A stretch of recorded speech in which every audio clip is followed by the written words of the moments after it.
The LPW40WN fully manual belt drive turntable with integrated motor speed sensor, lightweight carbon fiber tone arm, and VM95E dual moving magnet cartridge is a precision instrument designed for optimal high-fidelity reproduction.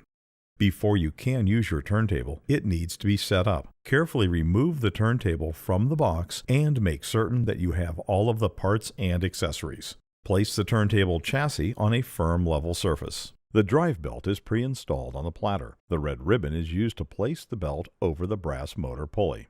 Remove the tape securing the red ribbon to the platter and carefully push both ribbon ends through the platter opening. Carefully place the platter with installed drive belt onto the spindle and make certain it is fully seated. Rotate the platter by hand until the opening with the red ribbon exposes the brass motor pulley. The brass motor pulley is located near the upper left-hand corner of the turntable opposite the tone arm. While holding the platter steady, using both ends of the red ribbon, carefully place the belt over the motor pulley. Once the belt is seated in the pulley's groove, carefully remove the ribbon and verify the belt is not twisted. Place the turntable mat on the platter.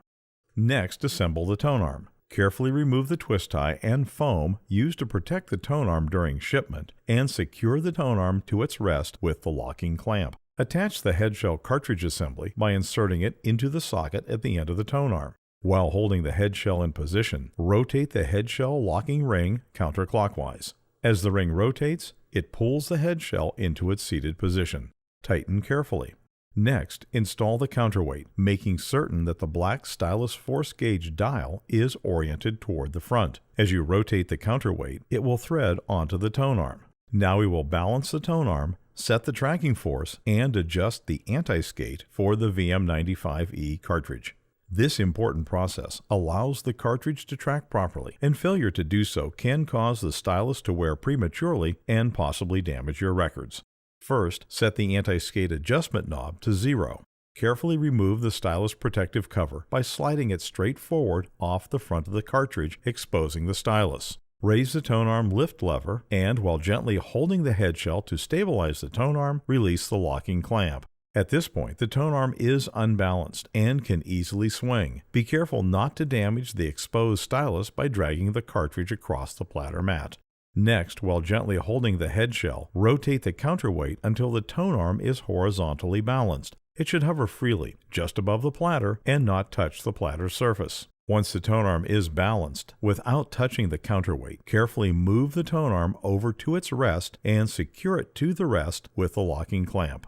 Now set the stylus tracking force. Every cartridge has a recommended tracking force. Setting the tracking force too light can cause the stylus to skip out of the groove on loud or dynamic passages. Setting it too heavy can cause excessive wear on both the stylus and records, resulting in audio distortion or channel imbalance. The recommended tracking force for the VM95E cartridge is 2 grams. Locate the black stylus force gauge dial on the front of the counterweight. Marked with numbers and lines indicating different tracking forces, the dial can rotate independently of the counterweight. Without turning the counterweight, carefully rotate the stylus force gauge dial until the 0 on the dial lines up with the center line marked on the top of the tone arm. Now set the tracking force by rotating the entire counterweight assembly in a counterclockwise direction.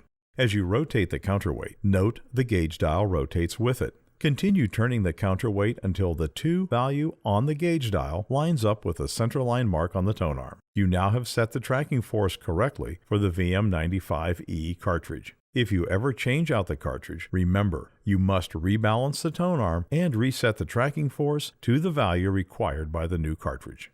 The turntable has an anti-skate force adjustment. This small outward force is applied to the tone arm to compensate for the natural skating force that pulls the tone arm toward the center of the record. For best performance, during normal turntable operation, set the anti-skate adjustment to the same value as the cartridge tracking force. For best performance, the turntable should be level. Using a small bubble level, adjust the turntable's feet as needed to make certain it is level. With the turntable assembled and leveled, power and audio connections can be made. First, connect the AC power adapter cable to the turntable and plug the adapter into a convenient AC outlet. Next, plug the dual RCA audio cable into the output connectors on the turntable. The turntable provides a traditional phono output along with a built-in magnetic phono preamp, providing an RIAA equalized line level output. This makes it compatible with traditional phono inputs on amplifiers and receivers, along with AUX or line level inputs on powered speakers, amplifiers, and other audio devices. If your audio device has its own RIAA magnetic phono preamp, simply set the phono line output selector switch on the rear of the turntable to phono, bypassing the turntable's internal preamp. If you are connecting to an AUX type line level input or powered speakers, place the output selector switch in the line position to use the turntable's internal phono preamp. If your audio device has a separate ground terminal, connect the spade lug on the dual RCA cable to the grounding lug on your audio component and the turntable to help minimize hum. The turntable comes with a clear plastic dust cover designed to protect the turntable when not in use. It should remain off when records are playing.